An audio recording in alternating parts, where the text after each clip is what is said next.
Good afternoon बच्चों, good afternoon. मैं हूं professor Hare Ram Sinha from university of Delhi. बच्चों, आज के इस लेक्चर में मैं आप लोगों के साथ GATE economics, IIT JAM economics and UGC NET JRF economics के लिए मैक्रो इकोनॉमिक्स से 20 सबसे महत्वपूर्ण प्रश्न डिस्कस करने जा रहा हूं। तो बच्चों, बिना देर के हुए चलते हैं स्क्रीन पे और देखते हैं आज का पहला क्वेश्चन क्या है। चलिए, आज के पहले क्वेश्चन आपके स्क्रीन पे है, जिसमें एमपीसी पॉइंट 8 दिया गया है, रेट ऑफ इनकम टैक्स 20% दिया गया है और आपसे अफेक्टिव एक्सपेंडिचर मल्टीप्लायर पूछा जा रहा है। बच्चों, वैसे तो मैंने मल्टीप्लायर काफी डिटेल में आपको कराया है, फ्री कोर्सेज में भी और पेड कोर्सेज में भी, तो वहां से भी आप मल्टीप्लायर चाहें तो प्रॉपर डेरिवेशन आप सीख सकते हैं। यहां पे इस क्वेश्चन का आंसर मैं आपको बता रहा हूं, देखिए प्लीज। आपको पता है बच्चों, एक्सपेंडिचर मल्टीप्लायर क्या होता है? dy by dg equals to 1/1 minus MPC plus MPC into rate of tax. ये वाला पोर्शन इसलिए आ गया क्योंकि ये इनकम टैक्स वाला केस है। अब इसकी वैल्यू डाल करके निकाल सकते हैं, देखिए please. dy by dg equals to 1/1 minus 0.8 plus 0.8 into T. अब जब इसकी वैल्यू आप निकालेंगे, इसको सॉल्व करेंगे, तो इसकी वैल्यू आ जाएगी 3.125, जो कि आपके क्वेश्चन के ऑप्शन नंबर सी है। ठीक है बच्चों, तो आप जब भी ये वीडियो देखने बैठें तो पेन और पेपर लेकर के बैठें और पूरा का पूरा 20 के 20 क्वेश्चन अच्छी तरीके से सॉल्व करें, क्योंकि तभी आपको अपने exam UGC NET JRF economics जो दिसंबर के लास्ट में शुरू होने वाला है, तभी आपको कॉन्फिडेंस आएगा। चलिए, क्वेश्चन नंबर 2 आपकी स्क्रीन पे है बच्चों। ये बहुत इजी क्वेश्चन है। क्वेश्चन नंबर 2 कह रहा है बच्चों कि जीडीपी में कौन सा शामिल नहीं किया जाता है? अप्रत्यक्ष कर, पूंजी उपभोग भत्ता यानी डेप्रिसिएशन, निजी अंतरण भुगतान यानी private transfer payment. Yes, private transfer यानी ट्रांसफर पेमेंट शामिल नहीं किया जाता है जीडीपी में। इज दैट क्लियर बच्चों? चलिए नेक्स्ट क्वेश्चन, क्वेश्चन नंबर 3 आपके स्क्रीन पे। यदि निवेश 50 करोड़ से बढ़ता है और इनकम 150 करोड़ से बढ़ता है, तो एमपीसी की वैल्यू क्या होगी? बता पाएंगे बच्चों आप लोग? बहुत ही सिंपल सा है। आप जानते हैं बच्चों, ये इन्वेस्टमेंट मल्टीप्लायर है।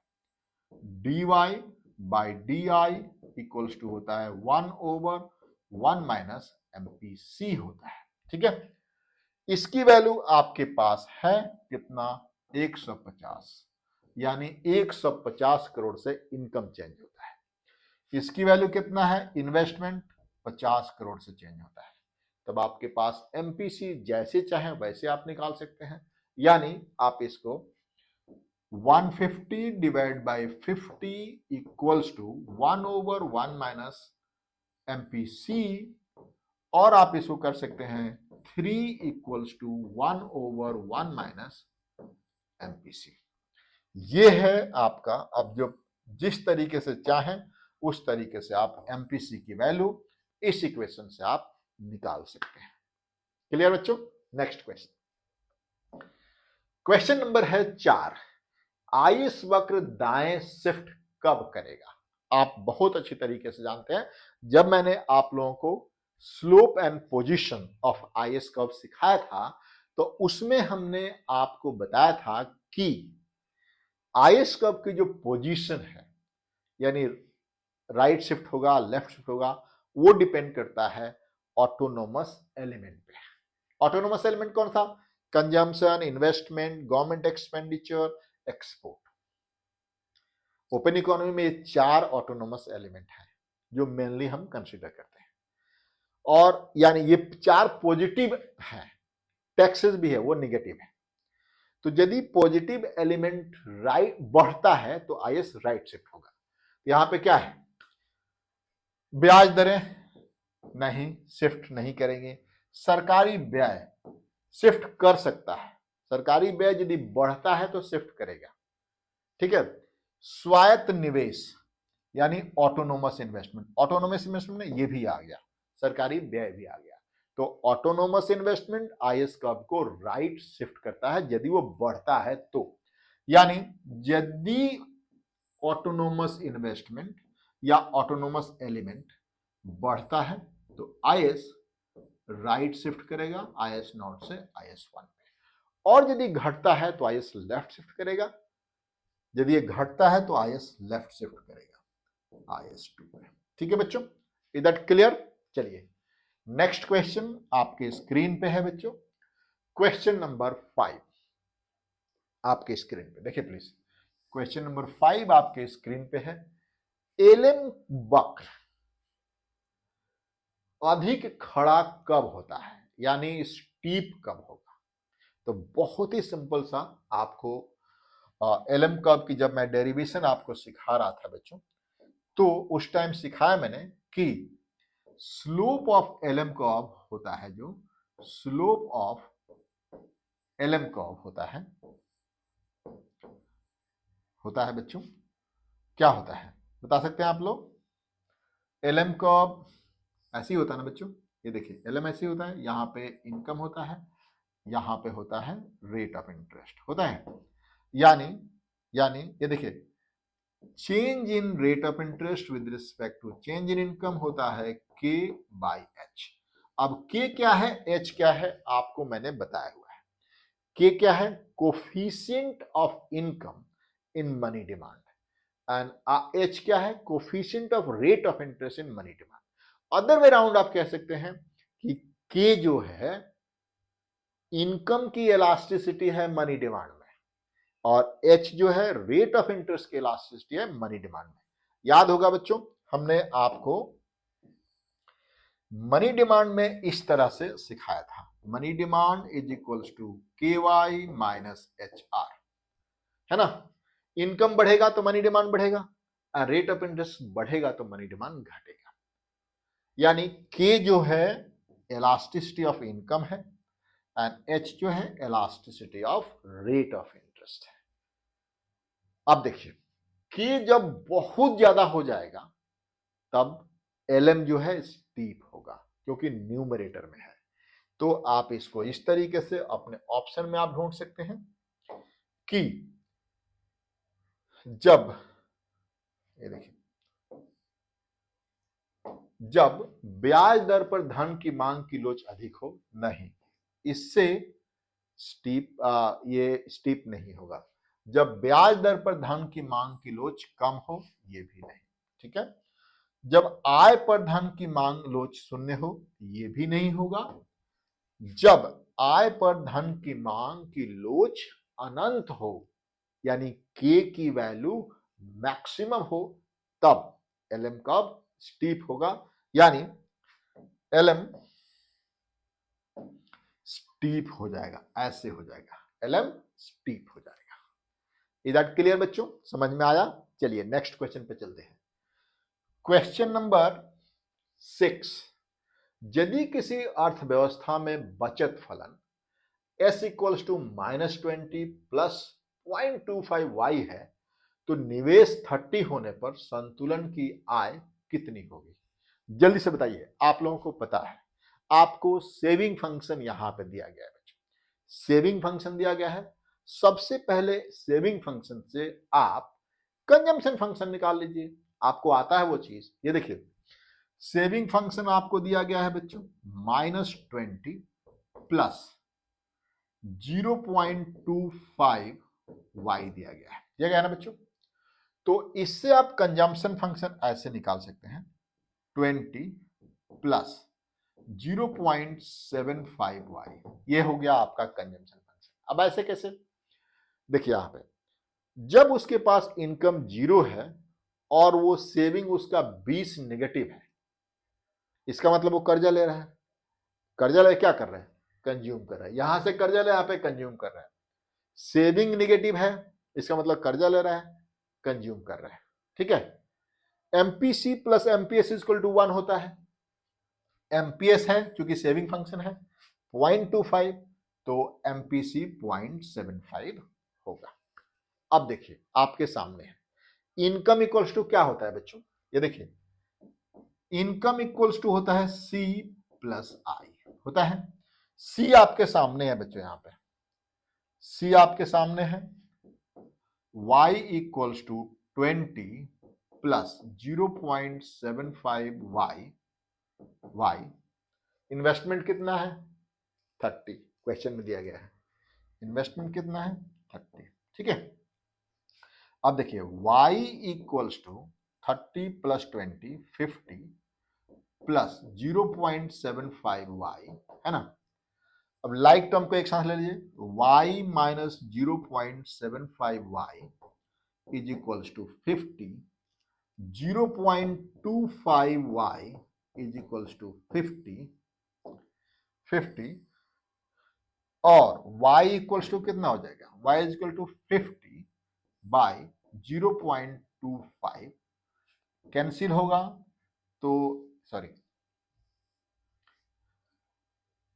50 ओवर 0.25, तो यदि ये पॉइंट हटाएंगे तो यहां पे 2 जीरो आ जाएगा, 25 मतलब 25, 25 दूना 50, यानी इनकम हो जाएगा इक्विलिब्रियम लेवल ऑफ इनकम 200 हो जाएगा। Is that clear? चलिए नेक्स्ट क्वेश्चन। तो इसका आंसर कौन सा हुआ बच्चों, इसका आंसर हुआ ये डी। नेक्स्ट क्वेश्चन क्या है बच्चों, जीडीपी, ये बहुत ही सिंपल क्वेश्चन है। जीडी नीचे में से कौन सा जीडीपी डिफ्लेटर्स को सीपीआई से अलग करता है। जीडीपी डिफ्लेटर में आयात शामिल होते हैं, जीडीपी डिफ्लेटर केवल उपभोक्ता वस्तुओं पर आधारित होता है, जीडीपी डिफ्लेटर में केवल घरेलू उत्पाद शामिल होते हैं। यह आपका आंसर हुआ बच्चों। Next question, question number 8, LM वक्र दाएं कब शिफ्ट करेगा, एलएम वक्र दाएं कब शिफ्ट करेगा। बहुत ही सिंपल सा क्वेश्चन है। जब मैं आपको एलएम सिखा रहा था तो बताया था कि एलएम अपवर्ड स्लोपिंग कर्व होता है जो मनी मार्केट इक्विलिब्रियम को रिप्रेजेंट करता है।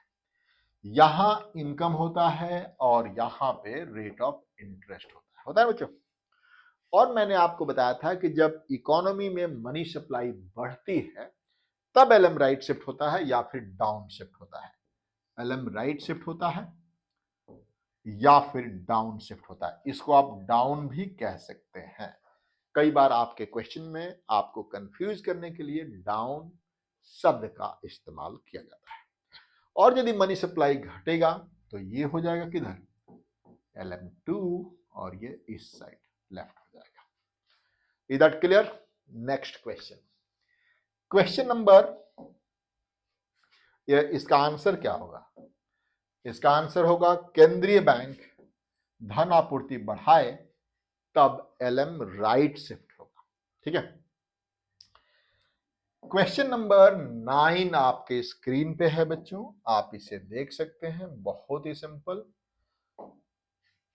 यदि एमपीसी 0.75 है और सरकार आयकर दर 20% यानी 0.2 लागू करती है तो टैक्स मल्टीप्लायर क्या होगा। ये तो आपको मतलब 1 सेकंड में आना चाहिए। टैक्स मल्टीप्लायर क्या होता है बच्चों, dy by D T is equals to होता है -C1 over 1 minus C1 plus C1t। C1 क्या है, यहां पे एमपीसी है। अब इसका डेरिवेशन यहां मैं नहीं करूंगा, आप पर यूट्यूब पे जाकर के वीडियो सर्च करिए, वहां पे मिल जाएगा, या फिर मेरे पेड कोर्सेज में है वहां पर भी मिल जाएगा। ठीक है, इसकी वैल्यू सब्स्टिट्यूट कर सकते हैं बच्चों, इसकी वैल्यू सब्स्टिट्यूट करिए, dy by D T equals to -0.75 over 1 minus 0.75 plus 0.75 into 0.2। अब इसकी वैल्यू जो भी आएगी आप ढूंढ लीजिए, टैक्स मल्टीप्लायर निकल गया। और टैक्स मल्टीप्लायर नेगेटिव होता है, ध्यान रखिएगा, यानी टैक्स बढ़ेगा तो इनकम घटता है। ठीक है, इसको ढूंढ सकते हैं आप लोग। नेक्स्ट क्वेश्चन आपके स्क्रीन पे, जब एलएम कर्व क्षैतिज यानी हॉरिजॉन्टल हो तो अर्थव्यवस्था किस स्थिति में होती है, यह आपको पता होना चाहिए। लिक्विडिटी ट्रैप होता है बच्चों। लिक्विडिटी ट्रैप के केस में एलएम कर्व बिल्कुल हॉरिजॉन्टल होता है। लिक्विडिटी ट्रैप के केस में, अब लिक्विड ट्रैप क्या है? एक ऐसी सिचुएशन जिसमें इन्वेस्टर्स को लगता है कि रेट ऑफ इंटरेस्ट बहुत ही नीचे है और इसके नीचे रेट ऑफ इंटरेस्ट नहीं जाएगा। इसका मतलब यह है कि प्राइस ऑफ बॉन्ड ऊपर नहीं जाएगा। जब प्राइस ऑफ बॉन्ड ऊपर जाने की संभावना नहीं है तो पब्लिक उसमें इन्वेस्ट नहीं करेगी। यानी अब रेट ऑफ इंटरेस्ट बिल्कुल बॉटम पे आ गया है, उसके नीचे नहीं जाएगा और जो भी पैसा इन्वेस्टर्स के पास है वो अपने पास ही रखेगा, मार्केट में उसको इन्वेस्ट नहीं करेगा। यानी लिक्विड ट्रैप, जितनी लिक्विड मनी है वो ट्रैप हो जाता है आपके हाथों में, मार्केट में वो फंक्शन नहीं करता है।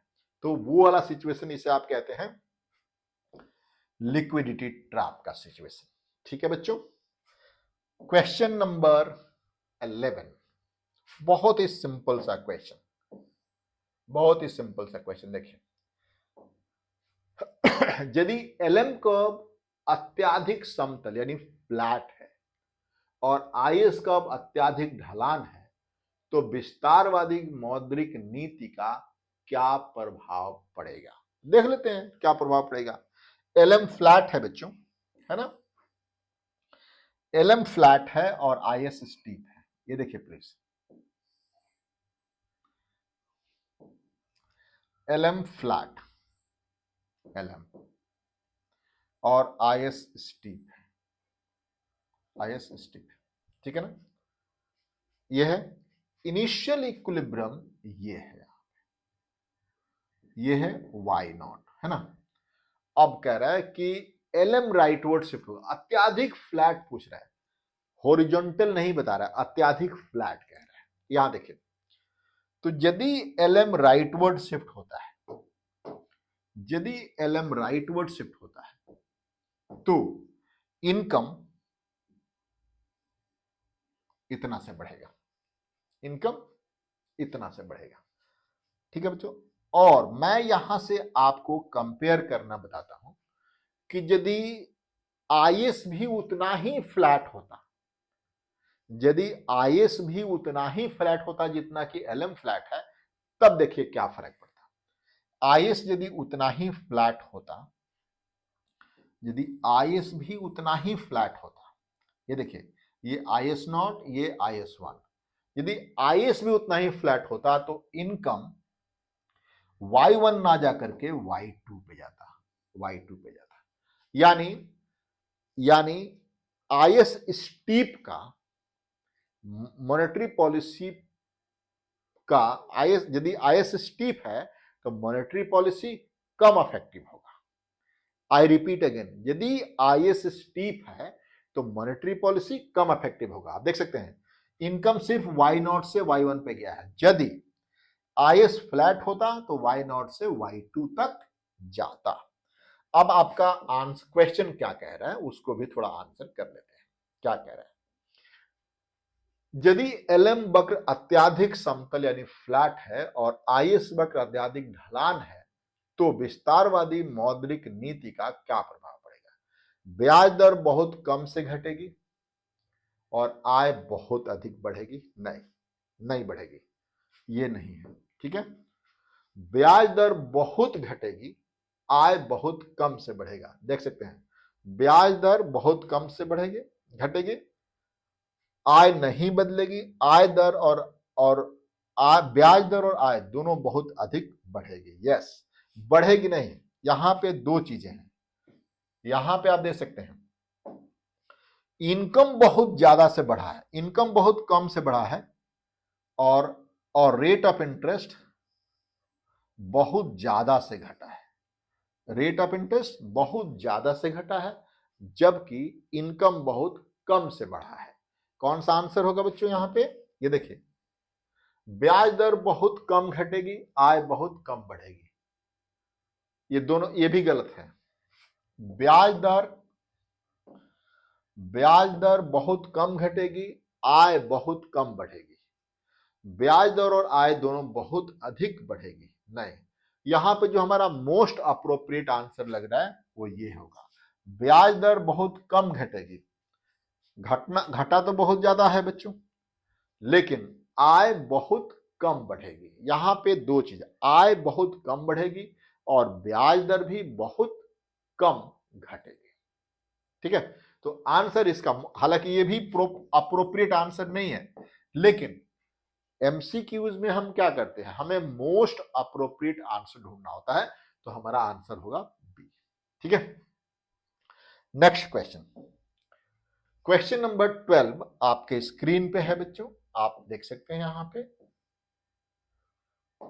ये देखिए फिर से आ गया, यदि मांग ए धन money demand KY minus HI है और H 0 है तो LM वक्र कैसा होगा? स्लोप ऑफ LM क्या होता है? अभी हमने बताया आपको, स्लोप ऑफ LM क्या था? K/H, H 0 है, इसका मतलब स्लोप इनफाइनाइट हो जाएगा। स्लोप इनफाइनाइट होने का मतलब है बच्चों, स्लोप इनफाइनाइट होने का मतलब है LM वर्टिकल हो गया, LM वर्टिकल हो गया। क्या हो गया बच्चों? पूर्णतः ऊर्ध्वाधर, पूर्णतः क्षैतिज, ऊपर की ओर ढलान, नीचे की ओर ढलान। LM पूरा का पूरा वर्टिकल हो जाएगा। ऊर्ध्वाधर क्या है? ऊर्ध्वाधर वर्टिकल तो नहीं होता, लेकिन वर्टिकल हो जाएगा। इसमें जो भी आपके पास आंसर है, LM पूरा का पूरा वर्टिकल हो जाएगा। ठीक है, हो सकता है ऑप्शन आपका सही नहीं है इसमें। ठीक है, LM पूरा का पूरा वर्टिकल हो जाएगा। नेक्स्ट क्वेश्चन, क्वेश्चन नंबर, ये देखिए, फ्लेक्सिबल एक्सचेंज रेट और पूर्ण पूंजी गतिशीलता के तहत विस्तारवादी राजकोषीय नीति का प्रभाव क्या होगा? Flexible exchange rate and perfect capital mobility. देखिए यहां बनाता हूं मैं, परफेक्ट कैपिटल मोबिलिटी, ये देखिए, देखिए perfect capital mobility, BOP equals to 0, R equals to R star, IS curve and LM curve, है ना। अब कह रहा है कि IS राइट शिफ्ट होगा तो उसका क्या इंपैक्ट होने वाला है? राजकोषीय नीति, विस्तारवादी राजकोषीय नीति का क्या इंपैक्ट होगा? देखिए प्लीज, यहां आप देख सकते हैं बच्चों, IS1, R is greater then R star, domestic R greater है फॉरेन R से, तो क्या होगा? इनफ्लो ऑफ कैपिटल आएगा। इनफ्लो आएगा तो डिमांड फॉर डोमेस्टिक करेंसी बढ़ेगी, डोमेस्टिक करेंसी अप्रिशिएट होगा। फ्लेक्सिबल एक्सचेंज रेट है, जब डोमेस्टिक करेंसी अप्रिशिएट होगा तो आपका एक्सपोर्ट घट जाएगा। और IS जो आगे बढ़ा था विस्तारवादी राजकोषीय नीति की वजह से, वो फिर से पीछे उसी पॉइंट पे आ जाएगा, फिर से पीछे उसी पॉइंट पे आ जाएगा। ये आपके पास जो होगा IS1, IS2 विद नया एक्सपोर्ट, मतलब अब एक्सपोर्ट आपका घटा हुआ है तो इनकम पे कोई फर्क नहीं पड़ेगा। Y is equals to Y star, income पे कोई फर्क नहीं पड़ेगा। आंसर देखते हैं क्या है।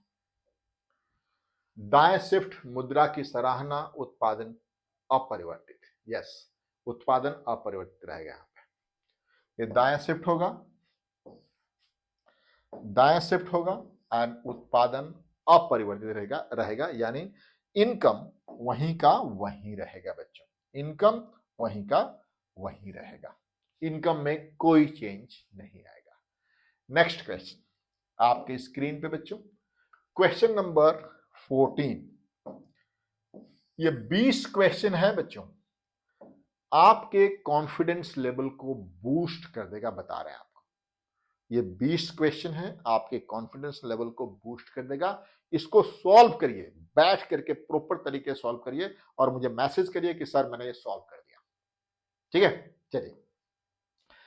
फिक्स्ड एक्सचेंज रेट पूर्ण पूंजी गतिशीलता में विस्तारवादी मौद्रिक नीति का प्रभाव बताइए। बहुत सिंपल, जो हमने अभी करा था बच्चों, पूर्ण, ये देखिए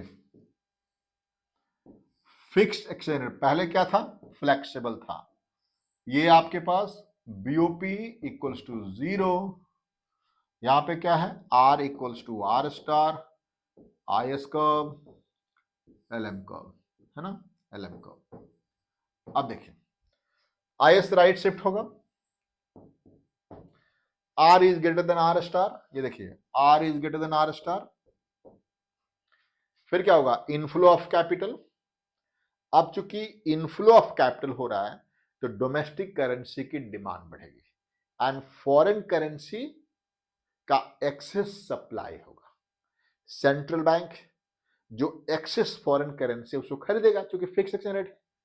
जब वो फिक्स एक्सचेंज रेट के केस में फॉरेन करेंसी आरबीआई के पास जब ज्यादा होगा तो उसके अगेंस्ट मनी सप्लाई बढ़ेगी, एलएम राइट शिफ्ट होगा बच्चों।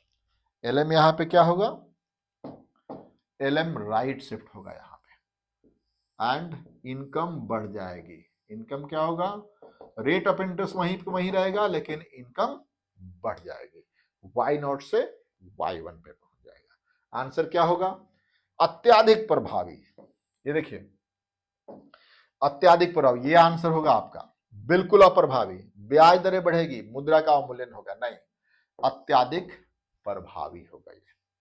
यानी फिक्स एक्सचेंज रेट में, fix exchange rate and perfect capital mobility में एक्सपेंशनरी फिस्कल पॉलिसी 100% इफेक्टिव होता है। नेक्स्ट क्वेश्चन आपके स्क्रीन पे, क्वेश्चन नंबर 15 आप देख सकते हैं बच्चों। क्वेश्चन नंबर 15 देखिए, एडाप्टिव एक्सपेक्टेशन मॉडल में यदि सरकार लगातार मुद्रास्फीति बढ़ाकर बेरोजगारी को कम करने की कोशिश करती है तो दीर्घकाल में क्या होगा। बहुत ही सिंपल सा है, यदि लगातार मुद्रास्फीति बढ़ती है तो जो अनएम्प्लॉयमेंट है वो नेचुरल रेट पे वापस आ जाएगा, है ना बच्चों। तो इसका आंसर होगा बी, बेरोजगारी प्राकृतिक दर पर वापस लौट आएगी, क्योंकि पब्लिक को पता चल जाएगा कि सरकार मतलब वो डेलिबरेटली इसको कर रही है। ठीक है, नेक्स्ट क्वेश्चन, क्वेश्चन नंबर 16 आपके स्क्रीन पे। क्वेश्चन नंबर 16 आपके स्क्रीन पे आप देख सकते हैं। एक्सेलरेशनिस्ट फिलिप्स कर्व के अनुसार जब वास्तविक बेरोजगारी प्राकृतिक दर से कम होती है तो मुद्रास्फीति स्थिर रहती है, मुद्रास्फीति की दर बढ़ती है, मुद्रास्फीति की दर घटती है, या बेरोजगारी स्थिर रहती है। इसका आंसर बहुत सिंपल सा है, मुद्रास्फीति दर बढ़ती है।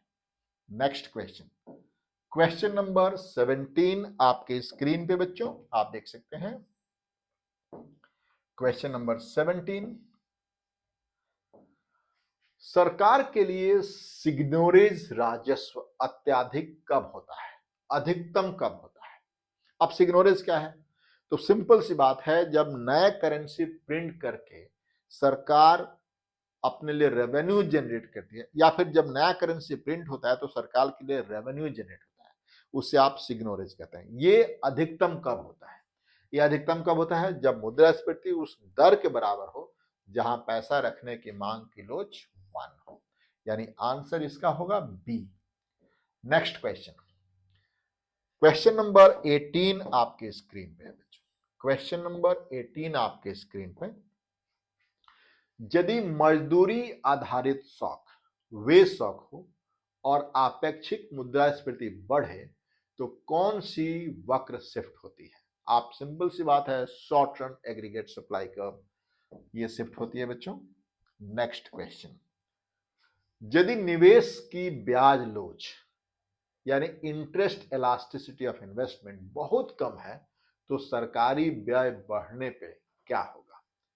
बता सकते हैं बच्चों, आप लोग बता सकते हैं। इसको सोच करके इस क्वेश्चन का आंसर और इस क्वेश्चन का आंसर और इस क्वेश्चन का आंसर, यानी 19 और 20 क्वेश्चन का आंसर आप लोग करिए और मुझे कमेंट करके बताइए। यदि नहीं होता है तो मुझे मैसेज करिए, नेक्स्ट वीडियो में इसको मैं सॉल्व करूंगा।